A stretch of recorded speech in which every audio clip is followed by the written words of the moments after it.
रूप नाम विभेदेन जगत क्रीडति यो यतः। श्री कृष्णाय नमः। श्री गोपीजन वल्लभाय नमः।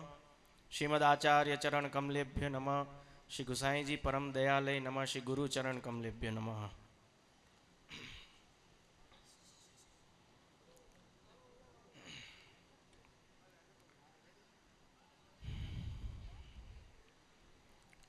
अत्र उपस्थित भगवत चरण अनुरागी वल्लभ कुळना लाडीला वैष्णव, सौ प्रथम आज बहु आनंदनो विषय है कि अखंड भूमंडलाचार्य जगत गुरु अपना सौना गुरु श्रीमद वल्लभाचार्यजी एटले के श्री महाप्रभुजीनु प्रागट्य दिवस है। ए निमित्ते मारा हृदयपूर्वक बधा वैष्णवों ने खूब खूब बधाई, खूब खूब बधाई और खूब खूब बधाई।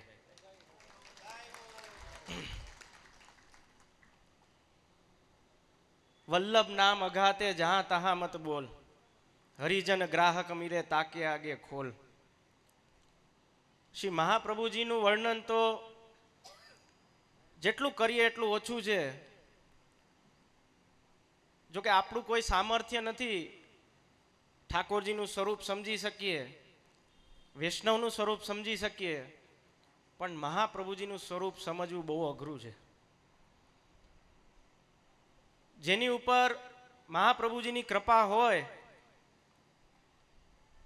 तो ज ठाकोरजी ने समझी सके, तो ठाकोरजी ने जाणी सके। अने आ 14 भुवननो नाथ जे कृष्ण एने समझी सके। अपना पुष्टि मार्ग में कृपानु विशेष महत्व है। विडियो बंद करी दियो ने बधा मोबाइल में। अपना पुष्टि मार्ग में कृपानो विशेष महत्व है। शू काम है? दरेक बात में ठाकोरजी सन्मुख बैठा हो, आपणे सेवा करता हो, सेवा पहुंचता हो, वल्लभ कुळनी समक्ष जईए एक ज शब्द निकले, अमारी माथे कृपा करो। पण आ कृपा शब्द ने छे ने आपणे बहु, जो कि अमूल्य वस्तु है, अमूल्य शब्द है आ कृपा, पण आपणे एने एटलो नीचो गणी लीधो छे शब्द ने कि दरेक बात में आपणु लौकिक पण दुख होय ने एमां पण आपणे ठाकोरजी सन्मुख के वल्लभकुळ सन्मुख बेसी अने आपणा दुखना रोदड़ा रोईए अने पछी के कृपा करो, कृपा करो। आपणे आ कृपा शब्द ने छे ने एक ढाल बनावी लीधी छे। ढाल आजे तमने कोई छरी मारवा आवे, तलवार मारवा आवे तो तमे तमारा बचाव माटे आगळ शुं धरो? ढाल धरो ने, ढाल એટલે તમારો બચાવ થઈ જાય। એટલે વલ્લભકુળના બાળકો ગમે તે આજ્ઞા કરે ને કે હાલો વ્રજમાં જવું છે, થોડોક એક મેં લીલી પરિક્રમામાં જવું છે કે 10-15 દિવસ વ્રજયાત્રા કરવા જવું છે, બેઠકજીઓ કરવા જવું છે, તો આપણો શું જવાબ હોય? ગિરિરાજજી યમુનાજીની કૃપા હશે ને તો અવાશે। આવી ગયું, તમે તમારો બચાવ કરી લીધો। તો આપણે ઈ કૃપા શબ્દને આપણે ઢાલ રૂપી બચાવની એવી ઢાલ રૂપી બચાવ કરી લીધો છે કે આપણે ગમે તે કાર્ય પુષ્ટિ માર્ગીય કાર્ય કરવા જઈએ તો કે કૃપા હશે તો કરશું, કૃપા હશે તો કરશું। હવે એક વાત કહી દઉં તમને કે આપણા ભારત ભૂમિમાં જન્મ લીધો, એમાં પણ હિન્દુ ધર્મમાં, અને એમાં પણ આપણે વૈષ્ણવની ઘરે, અને એ વૈષ્ણવની ઘરે જે ઠાકોરજી બિરાજે છે આપણી માથે, એ ઘરે આપણે જન્મ લીધો છે, એ આપણા સદભાગ્યના ઓ ભાગ્ય છે આપણા। એટલે તમારી માથે ઠાકોરજી બિરાજે છે, હરિગુરુ વૈષ્ણવની સેવા કરો છો ને, એ તમારા ઉપર મોટામાં મોટી કૃપા છે, એનાથી વિશેષ કોઈ કૃપા જ નથી। બાકી તો દેવી દેવતાઓ બ્રહ્મા વિષ્ણુ મહેશ નારદ ગાંધર્વ કિન્નર એ બધા આજની તારીખમાં પણ ઠાકોરજીના દર્શન માટે તરસે છે।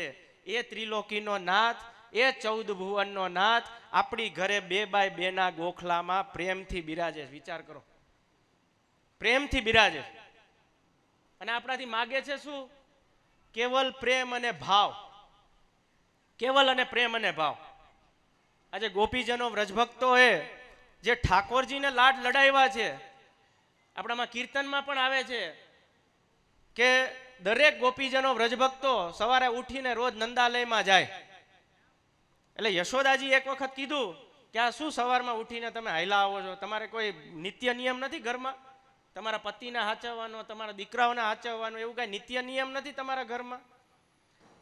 ત્યારે આપણા અષ્ટસખાયો ગાયું, યહ નિત નિયમ યશોદાજુ તેરે તિહારે હી લાડ લડાવવાનો.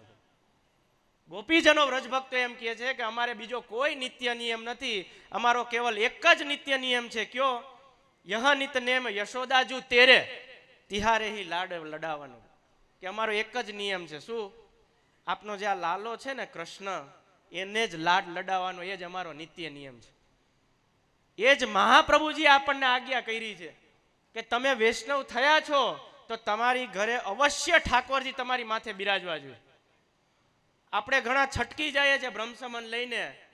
આજે બ્રહ્મસમન ગોસ્વામી બાળકો આપે છે, બ્રહ્મસમન લઈ અને વૈષ્ણવ વિનંતી શું વિનંતી કરવાની છે એ નથી કરતા ને ઊંધી વિનંતી કરે છે. ખરેખર આપણે બાળકો પાસે બ્રહ્મસમન લઈને એવી વિનંતી કરવાની છે કે કૃપાનાથ હવે અમારું કર્તવ્ય શું છે? આ બ્રહ્મસમન લઈને અમારે કરવાનું શું છે? પણ આપણે કેવા, આપણે એમ કહે છે કે જે અમે છૂટા. અરે તને તો હજી બાંધો. બ્રહ્મ સંબંધ, બ્રહ્મ સંબંધ શું કામે વાપર્યું? કૃષ્ણ સંબંધ શું કામે ન વાપર્યું? મહાપ્રભુજીએ બ્રહ્મ સંબંધ નામ આપ્યું છે ને, કૃષ્ણ સંબંધ નથી આપ્યું. બ્રહ્મ સંબંધ એટલા માટે આપ્યું છે કે બ્રહ્મમાંથી પરબ્રહ્મ કે કૃષ્ણ, એમાંથી આપણે આ છૂટા પડ્યા છીએ અને એમાં જ પાછા આપણા સમય જવાનું છે, એટલે બ્રહ્મ સંબંધ નામ આપ્યું છે. કૃષ્ણનો અર્થ શું છે? કૃષ અને ન. કૃષ એટલે સદા, અને ન એટલે ખેંચવું પણ થાય, અને ન એટલે આનંદ પણ થાય. એવા સદા આનંદ આપનારા એવા છે આપણા ઠાકોરજીના મહાપ્રભુજી આપણી માથે પધરાવી દીધા. આનંદનું જ સ્વરૂપ છે. એટલા માટે શ્રી ગુસાઈજીએ સર્વોત્તમમાં પહેલું જ નામ મહાપ્રભુજીનું આપ્યું, આનંદાય નમઃ. કારણ કે આનંદનું જ સ્વરૂપ છે. પછી એ આનંદના સ્વરૂપની સામે આપણે જઈ અને આપણે દુખડા રોદડા રોઈએ, હવેલી મંદિરોમાં જઈ અને હે કૃપાનાથ, હે કૃપાનાથ, મારે આ લૌકિક દુઃખ છે, મારે ફલાણું દુઃખ છે, મારે ઢીકણું દુઃખ છે, તો એ આપણો સ્વાર્થ છે. આપણે હવેલીએ જઈએ, ગોસ્વામી બાળકો પાસે જઈએ, આપણે હવેલી મંદિરોમાં જઈએ છીએ, નંદાલયમાં જઈએ છીએ, આપણું સ્વાર્થ લઈને જ જઈએ છીએ. સાચી વાત કે ખોટી વાત? હા કે ના? આપણે ઠાકોરજીના જ્યારે દર્શન ખુલે છે ત્યારે આપણે દર્શન કરીએ છીએ કે ઠાકોરજીએ નખથી લઈને શીખ સુધીનું શું શિંગાર ધરાવ્યું છે, કેવા કલરના વસ્ત્રો છે, શું વસ્ત્રો છે, શું ધરાવ્યું છે, એ દર્શન નથી કરતા. આપણે દર્શન ખુલે એટલે આપણો સ્વાર્થ એની સામે પ્રગટ કરી દે, કૃપાનાથ મારે આ દુઃખ છે, હો કૃપા કરજો. એમાં તમે ઠાકોરજીનું શું સુખ વિચાર્યું? ઠાકોરજીને આપણે શું આપ્યું? ખરેખર મહાપ્રભુજી એમ આજ્ઞા કરે છે કે ઠાકોરજીનું સુખ વિચારવાનું, તત્સુખની ભાવના રાખવાની. તત્સુખની ભાવના રાખવાની ને, કેવલ ઠાકોરજીને લાડ લડાવવાનો છે અને ઠાકોરજીને જ પ્રેમ લાડ લડાવવાનો છે, અને ભાવ તમારો સમર્પિત કરવાનો છે, પાડોશીનો નથી કરવાનો, દેખાદેખીનો નથી કરવાનો. આપણે આપણા હૃદય, મનોરથ એનું જ નામ છે. મનરૂપી રથમાં આપણું મન છે ને, એ રથ છે. આ મનરૂપી રથમાં તમે તમારા ભાવને પધરાવો અને એ જ ભાવને ઠાકોરજીના ચરણારવિંદમાં સમર્પિત કરો, એનું જ નામ મનોરથ છે. બાકી ઓલો કે મેં 5000 વૈષ્ણવોની પાતળ કરી, ઓલો બાજુવાળો કે હું 10,000 વૈષ્ણવોનું પાતળનું કરીશ, તો એ દેખાદેખી છે, એ મનોરથ નથી. મનોરથ ભાવથી થાય, મનોરથ પ્રેમથી થાય, અને ઠાકોરજીને એ જ આપણે સમર્પિત કરવાનું, પ્રેમ અને ભાવ. ઉદ્ધવજી જ્યારે વ્રજમાં ગયા, ઠાકોરજીએ કીધું કે જાઓ આ ગોપીજનોને, વ્રજભક્તોને પ્રેમ જ પ્રેમ છે, પ્રેમ જ પ્રેમ છે, તમે એને જ્ઞાન શીખડાવો. એટલે ઉદ્ધવજી જાય છે, જેવો વ્રજમાં પગ મૂકે છે, ગોપીજનો કે શું છે, તમે કેમ આવ્યા? તો કે હું તમને જ્ઞાન શીખડાવવા આવ્યો છું. એટલે ગોપીજનો વ્રજભક્તો શું કહેતા? અમારે અહીંયા જ્ઞાનની જરૂર નથી, અમારે તો પ્રેમ જ પ્રેમ છે, અમારે તો કૃષ્ણ કૃષ્ણ જ છે ખાલી. ત્યારે ઉદ્ધવજી પૂછે છે કે બહુ કૃષ્ણ કૃષ્ણ તમે કરો છો, તો કૃષ્ણ છે ક્યાંય બતાવો. ત્યારે ગોપીજનો વ્રજભક્તો કહે છે કે અમારા રોમે રોમમાં કૃષ્ણ છે, બતાવવાની જરૂર નથી. આવો જવાબ છે. ચાચા હરિવંશજી રાત્રે પોઢતા ત્યારે એના શ્રીઅંગમાંથી શ્રી કૃષ્ણ શરણમમાં શ્રી કૃષ્ણ શરણમનો જાપ થતો. તો આવા જપ આપણે તો કલયુગમાં એક વખત શ્રી કૃષ્ણ શરણમનો જાપ કરી લઈને વૈષ્ણવ તો આપણો બેડો પાર થઈ જાય. ગોકુલનાથજી બહુ સરસ આજ્ઞા કરે છે. ગુસાઈજીના જે ચતુર્થ લાલજી છે ગોકુલનાથજી, એ બહુ સરસ આજ્ઞા કરે છે કે તમે ઠાડા સ્વરૂપની સેવા ન કરી શકો તો તમે લાલનની સેવા કરો. તમે લાલનની સેવા ન કરી શકો તો તમે ચિત્રજીની સેવા કરો. તમે ચિત્રજીની સેવા ન કરી શકો તો વસ્ત્ર સેવા કરો. તમે વસ્ત્ર સેવા ન કરી શકો તો કીર્તન શ્રવણ કરો. તમે કીર્તન શ્રવણ ન કરી શકો તો ભગવત વાર્તા સત્સંગમાં જાઓ. તમે એ પણ ન કરી શકો તો એક દિવસમાં 3 વખત શ્રી કૃષ્ણ શરણમની માલા જપો. તમે એ પણ ન કરી શકો તો એક વખત શ્રી કૃષ્ણ શરણમની માલા જપો. અને તમે એ પણ ન કરી શકો તો આખા દિવસમાં હૃદયપૂર્વક પ્રેમથી ભાવથી શ્રી કૃષ્ણ શરણમમાં બસ એટલું બોલો. અને જો એ ન કરી શકો તો મરવાની તૈયારી રાખજો. બોલો, આપણે આટલું નથી કરી શકતા. કેટલું સરળ માર્ગ છે આપણું, પણ બનાવ્યો કોને ખબર? અઘરો આપણા જેવા જ્ઞાની લોકોએ. આજે અઘરો બનાવ્યો છે કે ભાઈ છેટો રે તું નજીક ન આવતો, એ હંમેશા છેટો જ રહી, નજીક જ નહીં આવે. આજે અમારા બાળકોથી નજીક આવવામાં બીવે છે. બાળકોથી નજીક આવવામાં નાના છોકરાઓ યુવાનો બીવે છે. શું કામે? કારણ કે આપણે બીવરાવી દીધા છે કે તારું કામ નથી, હો તને હજી કાંઈ આવડતું નથી. અરે તારું કામ નથી, વૈષ્ણવનું કામ નથી તો કોનું? બીજા સંપ્રદાયનું અહીંયા કામ છે, બીજી કંઠીવાળાનું કામ છે. એટલે આપણે પહેલેથી જ એને બીવરાવી દીધા છે. ખરેખર તો મહાપ્રભુજી આજ્ઞા એક કરી છે કે તમારા ઘરમાં જેટલા સભ્ય રહેતા હોય ને એટલાની માથે એટલા ઠાકોરજી બિરાજવા જોઈએ, કારણ કે દરેકનો ઉદ્ધારક અલગ અલગ છે. શું કામે? એનું પ્રમાણ આપે છે મહાપ્રભુજી કે દરેક ગોપીજન વ્રજ ભક્તોના ઘરે ઘરે ઠાકોરજી પધાર્યા છે કે નહીં. અને રાસમાં, મહારાસમાં એક ગોપી સાથે એક ખેલા છે ઠાકોરજી. કારણ કે એ ઠાકોરજી આપણે જે માથે બિરાજે એ કેવલ આપણો ઉદ્ધારક છે, આપણો રક્ષક છે. એટલા માટે આપણા પુષ્ટિ માર્ગમાં કહેવામાં આવે છે, ઘણા એમ કે ને મારી ઘરે ઠાકોરજી બિરાજે. અરે તારી ઘરે નથી બિરાજતો, તું એની ઘરે રહેશે એમ કેતો થા. એ કેવો અહંકાર કરીએ, મારી ઘરે ઠાકોરજી બિરાજ, તારી ઘરે નહીં. આપણે એની ઘરે ભાડુઆત તરીકે રહી છીએ. બાકી જે દિવસે તમે બ્રહ્મસમન લીધું ને એ દિવસે તમે બધું એના ચરણારવિંદમાં સમર્પિત કરી દીધું છે, તુલસી દલ હાથમાં રાખીને. અને વલ્લભકુળના બાળકોને મધ્યસ્થી બનાવીને, સાક્ષી બનાવીને. તોય તમે એમ કહો છો કે આ મારું ઘર, આ મારું ફાર્મ હાઉસ, આ મારી દુકાન, બધું મારું. હવે આ બધું આવ્યું ક્યાંથી? જો તમે અત્યારે એમ કહેતા હો આ મારું ઘર, મારી ઘરે ઠાકોરજી બિરાજે, આપણામાં પુષ્ટિ માર્ગમાં એક વિવેક છે કહેવાનો કે મારી ઘરે ઠાકોરજી નહીં, મારી માથે ઠાકોરજી બિરાજે, મારી માથે. આજે વસુદેવજી જ્યારે ઠાકોરજીને મથુરાથી ગોકુલ પધરાવી ગયા, ત્યારે કેમાં લઈ ગયા? ગોદીમાં લઈ ગયા, માથે પધરાવીને લઈ ગયા. ત્યારે પ્રભુએ બધાનું રક્ષણ કર્યું છે. એટલા માટે આપણા પુષ્ટિ માર્ગનો એક વિવેક છે કે ના, જ્યારે ઠાકોરજી આપણી ઘરે પધારે ત્યારે આપણી માથે બિરાજે છે. આપણી ઘરે નહીં, એની ઘરે તો આપણે રહીએ છીએ. આપણે તો બધું સમર્પિત કરી દીધું બ્રહ્મસમન લીધા પછી. અને એમાં પણ શ્રી મહાપ્રભુજીએ કેટલી સુંદર આજ્ઞા કરી કે આ 14 ભુવનનો નાથ જેની ઘરે બિરાજે છે, કે જે દેવી દેવતાઓને પણ પ્રાપ્ત નથી થયા, જે બ્રહ્મા વિષ્ણુ મહેશને પ્રાપ્ત નથી થયા, એ 14 ભુવનનો નાથને આપણે સવારે મંગળા જ્યારે કરીએ, ઘંટાનાદ કરીએ, ત્યારે તરત એને જગાડીને આપણા હાથમાં આપણે બિરાવી દઈએ. વિચાર તો કરો, આ 14 ભુવનનો નાથ આપણી હાથમાં બિરાજે છે કે નથી? આ જેની ઉપર માથે બિરાજતું હોય ને એને ખબર હશે. બાકી જે સેવાથી વિમુખ છે એને તો કઈ ખબર જ નહીં કે સેવા શું વસ્તુ છે. આજે આપણે સેવા, ઠાકોરજીની સેવા, અહીંયા જો આપણને ગૌલોકમાં આપણને હજી સ્થાન નથી મળ્યું એટલે આપણને અહીંયા આવવું પડ્યું કે આપણું કાંઈક બાકી રહી ગયું છે. હવે આપણે સેવા કરવા હાટું અહીંયા આવ્યા છીએ, સેવા પહોંચવા હાટું અહીંયા આવ્યા છે. જો હવે આપણો જન્મ, આપણે વૈષ્ણવ જન્મ લીધો છે અને જો વૈષ્ણવ થઈને આપણે પ્રભુની સેવા નહીં કરીએ તો પાછા આપણે ગૌલોકમાં જાશું ને તો ત્યાં ગૌલોકમાં સ્વામીજીનો જ અધિકાર છે સેવા દેવાનો. આજે સત્સંગ ભગવત વાર્તા કરતા હશે ને બધાને ખબર હશે, ગૌલોકમાં સ્વામીજીનો જ અધિકાર છે સેવા દેવાનો.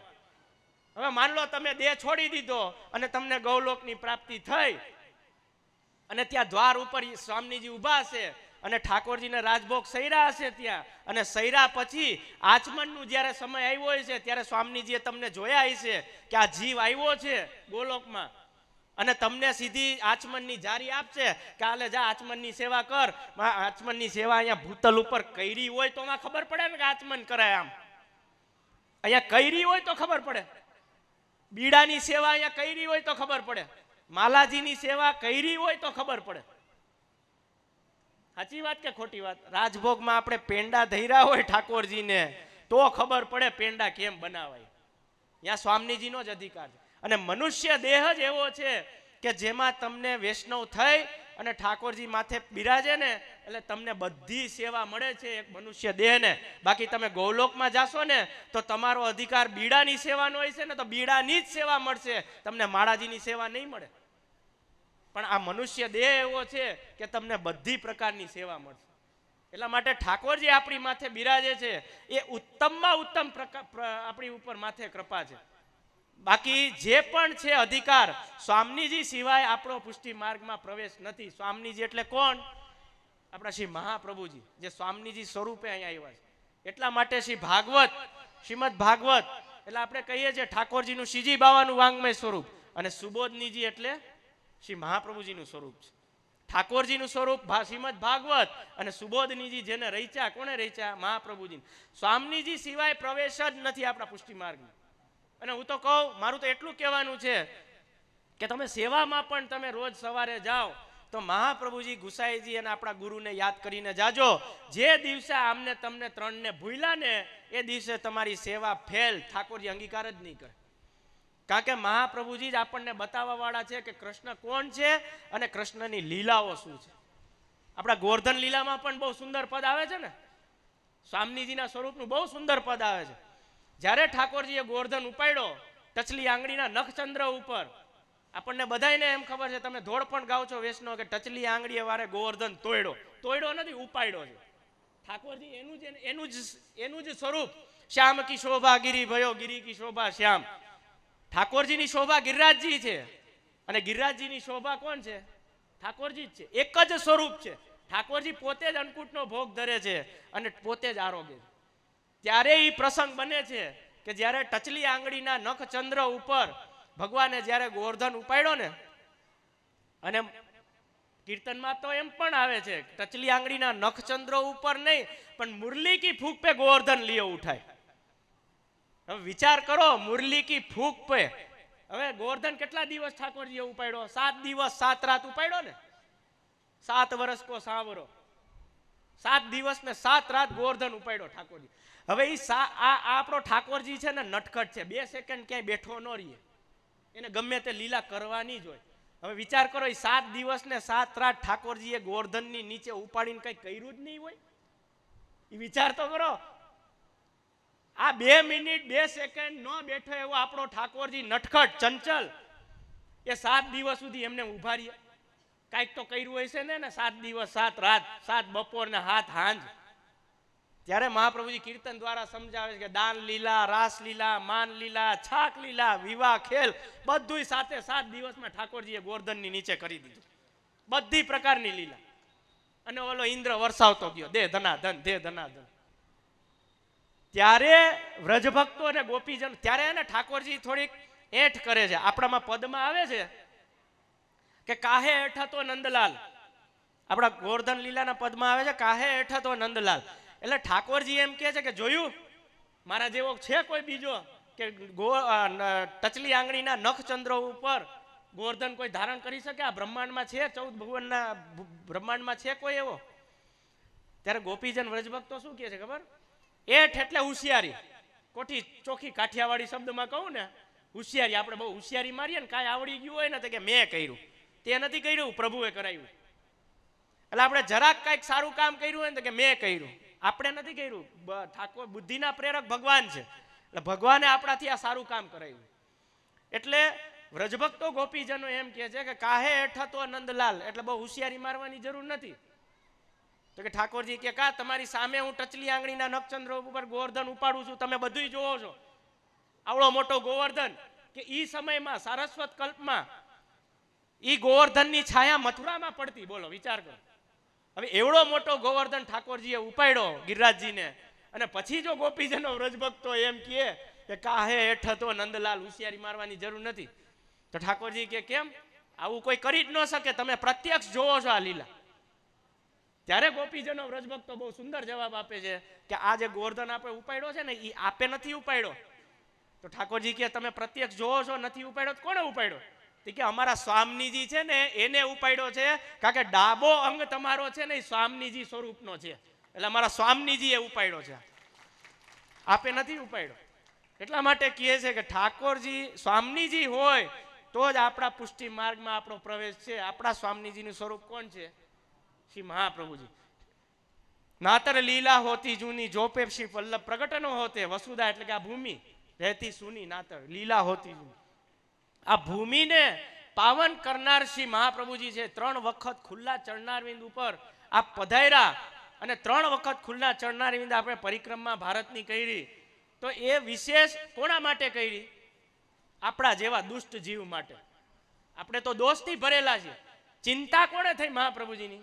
આપણે જેવા દોષથી ભરેલા જીવની. બાકી આપણી કોઈ ચિંતા કરે?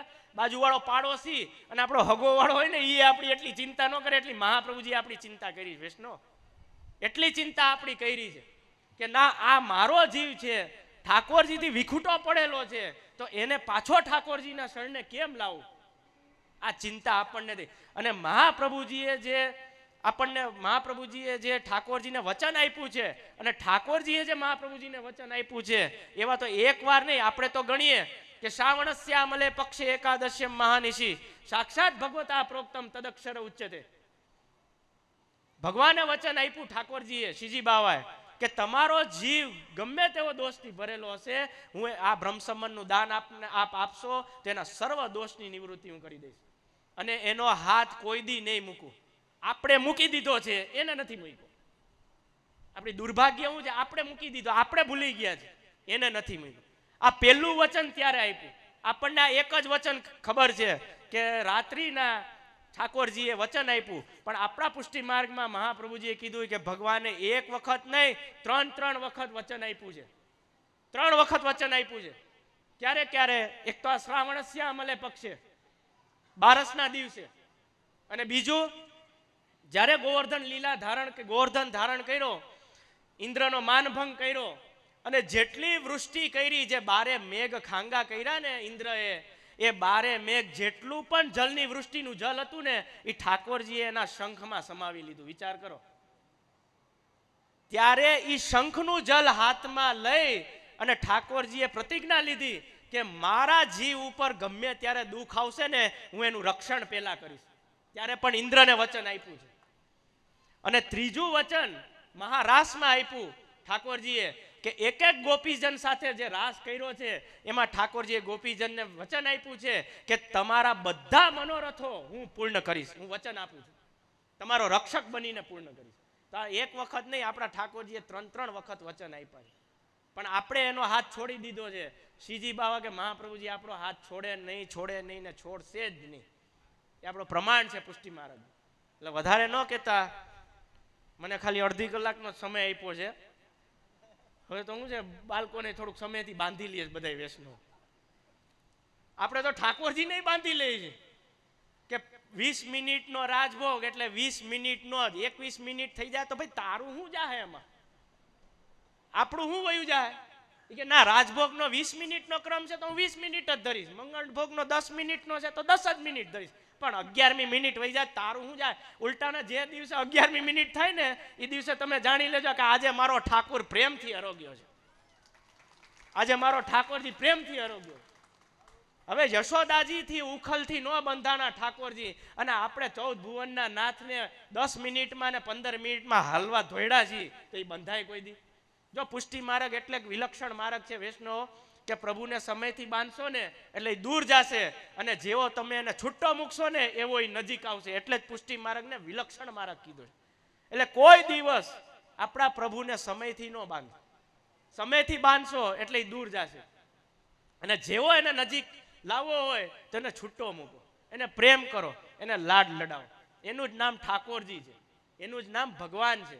ભગવાન બધાને વશ નથી હો, કેવલ ઠાકોર. તમે ગમે તેટલા ધમપછાડા કરી લ્યો ને, કારા દોરા ભાગો, યજ્ઞ કરો, અનુષ્ઠાનો કરી લ્યો, ગમે તેવા 15 દિવસના બધું તમે ન જમો કે મારે ભગવાનને મેળવો, મારે ભગવાનને મેળવો, ભગવાન એમ ન મળે. ભગવાનને ઠાકોરજીને મેળવવો હોય તો એક જ રસ્તો છે. કોણ? શ્રી મહાપ્રભુજી. શ્રી મહાપ્રભુજીને તમે યાદ કરશો દરેક વસ્તુમાં, આપણો લૌકિક કાર્ય હોય કે અલૌકિક કાર્ય હોય, મહાપ્રભુજીને ગુસાઈજીનું સ્મરણ કરી અને તમે ગમે તે કાર્ય કરશો ને એ કાર્ય તમારું સફળ થશે અને થશે જ, એવો મારો વિશ્વાસ છે. તમે ગમે તેવો મોટો મનોરથ કરો, મહાપ્રભુજી ગુસાઈજીને યાદ કરો એટલે તમારું મનોરથ પૂર્ણ થાય અને થાય જ. એટલે જ એને ભગવાન કહેવાય છે, એટલે જ એને ઠાકોરજી કહેવાય છે. ભગવાન શબ્દનો અર્થ શું છે ખબર છે? ભગ વ અને ન, 5 જ અક્ષર છે ભગવાનમાં, પણ આખી 14 બ્રહ્માંડ એમાં સમાઈ જાય છે. 5 તત્વો સમાઈ જાય છે. ભ એટલે ભૂમિવાચક, એટલે કે આ ભૂમિ પૃથ્વી. ગ એટલે ગગનવાચક આકાશ. વ એટલે વાયુવાચક, એટલે કે પવન. અને વ પાછળ જે દંડો માત્રા લાગે છે એ અગ્નિવાચક. અને ન એટલે કે નીરવાચક, એટલે નદી, સમુદ્ર, જલ, જે તમે ગણો. આ 5 તત્વો મળીને ભગવાનનો શબ્દ બને છે. ભગવાન કાંઈ એવો તેવો નથી, અને તમે એને બાંધવા આયલા તો એ આપણે મૂર્ખ કહેવાય. ભગવાન કોઈને કોઈથી બંધાય નહીં, એમાં પણ આપણો પુષ્ટિ માર્ગ, એમાં આપણો ઠાકોર તો કોઈ દી બંધાય જ નહીં. એને પ્રેમથી વશ કરશો, પ્રેમથી બાંધશો ને તો બંધાશે. બાકી કોઈની તાકાત નથી. તમે ગમે તેવા શાસ્ત્રોના જ્ઞાની હો ને, તમારે ગમે તેવું જ્ઞાન હોય, પણ એ જ્ઞાનમાં અહંકાર હશે ને, અહંકાર, તો એ જ્ઞાન તમારું નકામું છે, નકામું. પણ એ જ્ઞાનમાં જો પ્રેમ હશે ને, હું એમ નથી કહેતો જ્ઞાન ન પ્રાપ્ત કરવું જોઈએ, જ્ઞાન પ્રાપ્ત કરવું જોઈએ, પણ એ જ્ઞાનમાં અહંકાર ન હોવો જોઈએ. એ જ્ઞાનમાં પ્રેમ હોવો જોઈએ, કેવલ પ્રેમ અને તમારો ભાવ. પ્રેમ અને ભાવ હશે ને તો અત્યારે આપણે શું કરીએ છીએ ખબર? આપણે ઠાકોરજીની પાછળ દોડીએ છીએ કે નથી દોડતા? ભગવાન મેળવવા માટે અત્યારે તમે એની પાછળ દોડો છો, પણ આપણે એટલો એને પ્રેમ અને લાડ દેવાનો છે, એટલો પ્રેમ કરવાનો છે કે એક દિવસ એવો આવે કે આપણો ઠાકોરજી છે ને આપણા સિવાય રહી ન હોગે ને, ઈ પાછળ આપણી દોડે. એવું કરો તો પુષ્ટિ માર્ગનું ફળ તમને મળશે. અત્યારે આપણે દોડીએ છીએ પાછળ, ધબધબાટી બોલાવીએ છીએ, 9 વાર યમનાષ્ટક કરીએ, 41 વાર સર્વોત્તમ કરીએ, અને પછી અમારી પાસે આવો, જે કૃપાના દર્શન કેમ ન થાપતો અમને? અરે પણ ક્યાંથી આપે? તારી પાસે દ્રષ્ટિ છે એવી? બાકી કિશોરીબાઈને તો એક વાક્યમાં યમુનાજીએ દર્શન આપ્યા. આપણને કેમ નથી થતા? જોકે આપણે એવા જીવ નથી, 84 252 જેવા આપણે જીવ નથી ના, આપણે અષ્ટસખા છીએ. જે પણ આપણે આજે ગાઈએ છીએ, જે પણ આપણે ભગવત વાર્તા કરીએ છીએ, સત્સંગ કરીએ છીએ, એ એની કાનીથી કરવાનું છે. જો અમને તો વડીલો શીખવાડતા હો, અમને વડીલો એટલું જ્ઞાન આપતા અમારા, કે તમે ગમે તે કીર્તન કરો કે ભગવત વાર્તા કરો, જે કીર્તનમાં અષ્ટ છાપ છે, અષ્ટસખાની છાપ છે ને, પેલા મહાપ્રભુજીનું સ્મરણ કરો, ગુસાઈજીનું સ્મરણ કરો, અને જેની લીલાનું વર્ણન છે એનું સ્મરણ કરો, અને પછી જે અષ્ટસખાની છાપ છે ને એનું સ્મરણ કરો, ત્યારે તમે આ કીર્તન ગાઈ શકો. અને જેની ભગવત વાર્તા તમે કરો છો 84 252 ની, કે જે વૈષ્ણવનું તમે સ્મરણ કરીને પછી વાર્તા ચાલુ કરો. આટલો તો વિવેક છે આપણા પુષ્ટિ માર્ગમાં. પણ આપણે શું કર્યું ખબર? 84 252 હરિરાયજીના શિક્ષાપત્ર વાંચ્યા પહેલા આપણે શું કરવું છે? અમારે તો જ્ઞાની થવું, સુબોધનીજી વાંચવું. પેલા આ તો વાંચ, પગથિયું તો ચડો. ડાયરેક્ટ અગાસીમાં જાઓ તો પડશો નીચે. પગથિયે જાઓ ને તો તમને અગાસીમાં ચડવામાં વાંધો નહીં આવે. એટલા માટે ઠાકોરજીને જો મેળવવા હોય તો કેવલ એક જ રસ્તો છે, મહાપ્રભુજી અને ગુસાઈજી અને આપણા ગુરુ આપણા એક જ છે, શ્રી મહાપ્રભુજી. આજે આપણે વિખવાદ કેવો થઈ ગયો છે? જો મારા રચનામત પૂરા કરું ને એટલે હું આ 2 વસ્તુ ઉપર બહુ ભાર રાખું છું છેલ્લે, કે એક, આપણે વૈષ્ણવ થયા, 2 કંઠી ધારણ કરી, તો આપણી માથે ઠાકોરજી બિરાજવા જ જોઈએ, ફરજિયાત છે, એના સિવાય આપણે પાસે રસ્તો નથી કોઈ. આપણી માથે ઠાકોરજી બિરાજ. ભલે તમે 10-15 મિનિટની સેવા કરો, જો સવારે ઠાકોરજીને જગાડો, જારી ભરો, મિશ્રીની એક કટોરી પ્રેમથી ધરો, મહાપ્રભુજી, ગુસાઈજી, 84 252 અષ્ટસખા, આપણા ગુરુ, એની કાની આપો અને ઠાકોરજીને પોઢાડી દો. આટલું તો કરી શકો કે ન કરી શકો? આ જેની ઘરે નથી બિરાજતા ને એની વાત કરું છું. આટલું આપણે કરી શકીએ કે ન કરી શકીએ?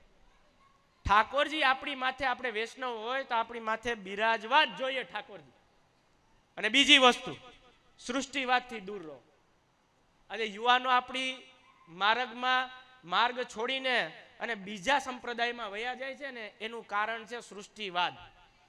મારી 36 કે 37 વર્ષની ઉંમર છે. મેં મારા જીવનમાં કોઈ વૈષ્ણવને મોઢામાંથી એમ કહેતા નથી સાંભળ્યું કે કૃપાનાથ અમારા ગુરુ છે ને શ્રી મહાપ્રભુજી છે. અમારા ગુરુ મહાપ્રભુજી છે. જેને કયો ને કે હું અભિષેક બાવાનો સેવક, હું ફલા આ ઘરનો સેવક, હું આ ઘરનો સેવક, હું ઓલા ઘરનો સેવક, મારે ત્યાં આ બાવા પધારે ને તો ઓલા બાવા પધારે તો હું ન જાઉં. કા તારી હું એવું સામર્થ્ય છે કે તું ન જા? 7 ગાદીમાં જ્યારે ગુસાઈજીના લાલજી બિરાજતા ત્યારે એવો ક્રમ હતો? આજથી તમે 30 કે 35 વર્ષ થોડાક પાછળ જાઓ, વધારે નથી કહેતો, 30 થી 35 વર્ષ પાછળ જાઓ તમે, ત્યારે એવું હતું? બધા બાળકોને એમ એક સમાન સમજતા હતા ને? છોટો બડો કછું ના જાણીએ, સભી બાલક એક સમાન. તો આ તમે અષ્ટસખાની વાણી તમે ગાવ છો, તમે હૃદયમાં ઉતારતા નથી. તમે કેવલ ગાવ છો કે ના સભી બાલક એક સમાન, સભી બાલક એક સમાન, પણ માનો છો હૃદયથી? નથી માનતા. હા, ગુરુને સ્થાન આપણે મોટું આપવાનું. પતિ પત્નીનો પ્રેમ હોય ને, એ પતિ પત્ની એકબીજાને કહે. એટલે આપણો ભક્તનો અને ભગવદીયનો અને આપણા ગુરુનો એ પતિ પત્નીનો પ્રેમ છે, એ હૃદયમાં જ રખાય, હૃદયમાં જ રખાય. પણ આપણે જાહેરાત કરીએ કે ના ઓલા બાવા પધાર્યા છે, ના મારું ગુરુ ઘર તો ઓલું છે, હું ન જાઉં. બોલો, આવી તો આપણામાં પુષ્ટિ માર્ગમાં આવું તો હાલે છે અત્યારે. ખરેખર એવું હાલવા દેવાય? જોરથી હા તો ના તો પાડો.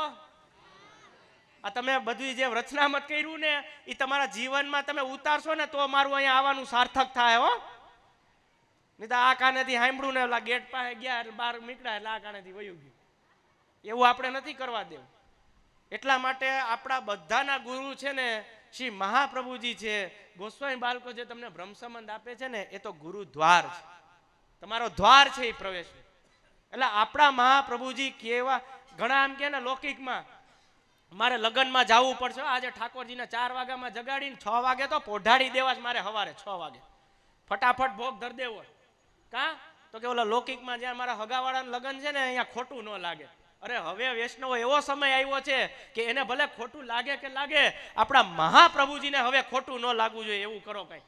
આ મહાપ્રભુજીને ખોટું લાગે, કારણ કે એ આ સૃષ્ટિવાદ જોવે છે કે મેં તો આ શીખડાયું નથી, તો પણ આ બધા વૈષ્ણવોના હૃદયમાં આવી ગયું કે ના હું તો ઓલા ઘરનો બાળકનો સેવક છું, તો હું ત્યાં ન જાઉં. હું તો કહું છું કે ગમે તે બાળક આપણા ગામમાં પધારે, એના વચનામત હોય તો આપણે હાલી હાલીને નહીં, દોડીને એના વચનામત સાંભળવા જવું જોઈએ. અને પધારે તો ચંપસનો આગ્રહ રાખવો જોઈએ, વચનામતનો આગ્રહ રાખવો જોઈએ. આ આપણી વૈષ્ણવતા ત્યારે આવશે. અત્યારે આપણે ખાલી વૈષ્ણવ જ થયા છે. આપણી વૈષ્ણવતા મેળવવી હોય તો આ બધું કરવું જોશે. જો હું તો શુદ્ધ કાઠિયાવાડી છું, કાઠિયાવાડમાં જ રહું છું, એટલે મારી ભાષા શુદ્ધ કાઠિયાવાડી છે. તમને જરાય દુઃખ લાગ્યું હોય ને તો ઘરે જઈને 2 રોટલી વધારે ખાઈ લેજો, પણ દુઃખ ન લગાડતા, કારણ કે આ પહેલી વાર તમારા ગામમાં આવું છું. એટલા માટે દુઃખ ન લગાડતા, આનંદ કરજો. હજી આપણે સાંજે દાઢી લીલાનો આનંદ લેવાનો છે. એટલે ફરી વખત કહું છું, ઠાકોરજી ન બિરાજતા હોય ઘરે તો આપણી માથે ઠાકોરજી પધરાવો અને સેવા પહોંચો, એ જ આપણું વૈષ્ણવનું મુખ્ય કર્તવ્ય છે. હું એમ નથી માનતો કે આટલી બધી સંખ્યા છે તો એમાંથી 10 જણા ઠાકોરજી પધરાવે, 15 જણા ઠાકોરજી પધરે, એવી ગણતરી નહીં. 1 જણો પણ વિનંતી કરવા એના ગુરુ ઘેર જાય ને કે કૃપાનાથ મારે ઠાકોરજી પધરાવા, તો અહીંયા મને હૃદયમાં આનંદ થશે. ધ્યાન રાખજો. અને એ હૃદયમાં અમે મહાપ્રભુજી નથી, પણ અમે મહાપ્રભુજીના અંશ છીએ. એટલે અમને આનંદ થશે તો મહાપ્રભુજીને પણ કેટલો આનંદ થશે. એટલા માટે ઠાકોરજીનું સ્વરૂપ પધરાવો, ભલે ગમે તે સ્વરૂપ પધરાવો, ચિત્ર પધરાવો. ઘણા વૈષ્ણવોને મગજમાં એમ બેઠું છો કે ભાઈ મારે ત્યાં તો લાલન બિરાજે, મારે ત્યાં તો ઠારું સ્વરૂપ બિરાજે, અને મારી ઘરે ચિત્રજી બિરાજે, તો હું એમાં સામર્થ્ય ઓછું હોય છે? ચિત્રજીની સેવામાં સામર્થ્ય ઓછું હોય? જો શ્રીનાથજીમાં નાથદ્વારામાં બિરાજતા શ્રીનાથજી ગોસ્વામી બાળકો માથે બિરાજતા નિધિ સ્વરૂપો અને તમારી માથે બિરાજતા ઘરે ઠાકોરજી ચિત્રજી બિરાજતા હોય, ભલે ચિત્રજી બિરાજતા હોય અને કોઈની સગવડ ન હોય અને એ ઝાંપીમાં ખાલી સેવા કરતો હોય ને ચિત્રજી, આ ચારેયમાં એને સામર્થ્ય એક જ છે, એમાં લેશ માત્રનો પણ સામર્થ્યમાં ફેર નથી. જેટલો સામર્થ્ય શ્રીજી બાવામાં છે ને શ્રીનાથજીનો, એટલો જ સામર્થ્ય તમારી માથે જે ઠાકોરજી બિરાજે છે ને એટલો જ સામર્થ્ય એનું છે. એમાં કોઈ ભેદ ન કરતા. ભેદ તો મનુષ્યમાં હોય, ભગવાનમાં ભેદ ન હોય. ભગવાનમાં ભેદ હોય? ભેદ તો મનુષ્યમાં હોય. કોક જાડો છે, કોક પાતળો છે, કોક કાળો છે, કોક ધોરો છે, કોક નીચો છે, કોઈ ઊંચો છે. એવા ભેદ તો મનુષ્યમાં હોય, ભગવાનમાં ભેદ ન હોય. ભગવાન તો અભેદ છે. એટલા માટે મારું ખાસ તમને આગ્રહ છે હૃદયપૂર્વક કે ઠાકોરજી ન બિરાજતા હોય તો ભલે તમારી અનુકૂળતા પ્રમાણે સેવા પહોંચો, પણ સેવા પહોંચો. એ જ આપણું પુષ્ટિ માર્ગનું મુખ્ય કર્તવ્ય છે. અને બધાને ખરેખર મને આ ગામમાં, હું તો પહેલી વાર જ આવ્યો છું, એટલે મને ખૂબ હૃદયથી ખૂબ ખૂબ આનંદ થયો છે. અને એમાં પણ અમારા હવેલીમાં જે ક્રમ હોય છે નંદાલયમાં, એ છોડીને મારે અહીંયા આવવું પડ્યું છે. પણ ખરેખર મને એમ થયું કે ના, અહીંયા પણ મારે જ્યાં મારી માથે અમારી માથે ઠાકોરજી બિરાજે છે, એનો જે આનંદ અમે નંદાલયમાં પ્રાપ્ત કરીએ છીએ, એવો જ આનંદ મને અહીંયા આવ્યો છે. એટલે બધાને ખૂબ ખૂબ હૃદયથી ખૂબ ખૂબ આશીર્વાદ.